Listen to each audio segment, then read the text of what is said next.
আজকে আমরা মূলত বন মহোৎসবকে কেন্দ্র করে একত্রিত হয়েছি। জুলাই মাসের প্রথম সপ্তাহটা ব্যাপী বন মহোৎসব অনুষ্ঠান আয়োজন করা হয়।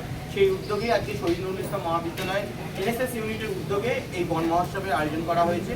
আজকে আমাদের অনুষ্ঠানের দুটো দিক, একটা দিক হচ্ছে আমরা আমাদের মহাবিদ্যালয়ে কিছু চারা গাছ বিতরণ করছি এবং পরবর্তীতে আমরা আমাদের বাংলা বিভাগের অধ্যাপক অরুণ কুমার পাল মহাশয়ের সহায়তায় আমরা যে 100খানা মেহগনি গাছের চারা পেয়েছি সেটা আমরা আমাদের দত্তক নেওয়া গ্রাম গোকুলপুর হরিশপুর গ্রামের গোকুলপুর উত্তরপাড়া প্রাইমারি স্কুলে বিতরণ করতে যাব।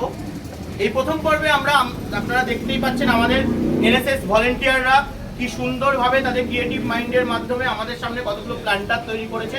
সেই প্ল্যান্টারে করেই আমরা প্রত্যেকটি বিভাগকে আমাদের এনএসএস এর তরফ থেকে একটি করে গাছ আমরা বিতরণ করতে চলেছি। এই প্ল্যান্টারগুলো মূলত নির্মাণ করেছে আখি, স্নেহা, প্রিয়াঙ্কা, শালিনী, সায়ন, সোহানা, সুনিতা, আখি, এরা সবাই মিলেই মূলত এই প্ল্যান্টারগুলো তৈরি করেছে। আমি অনুষ্ঠানের শুরুতেই স্নেহাকে অনুরোধ করব আমাদের মাননীয় অধ্যক্ষ মহাশয় ডক্টর সন্দীপ বাগ মহাশয়ের হাতে একটি চারা গাছ তুলে দেওয়ার জন্য। NSS flag goes to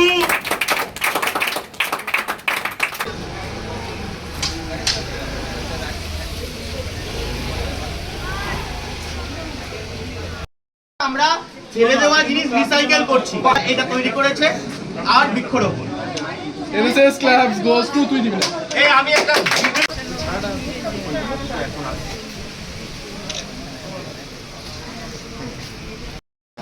এটা কিউট কিউট ভাবতে। NSS flag goes to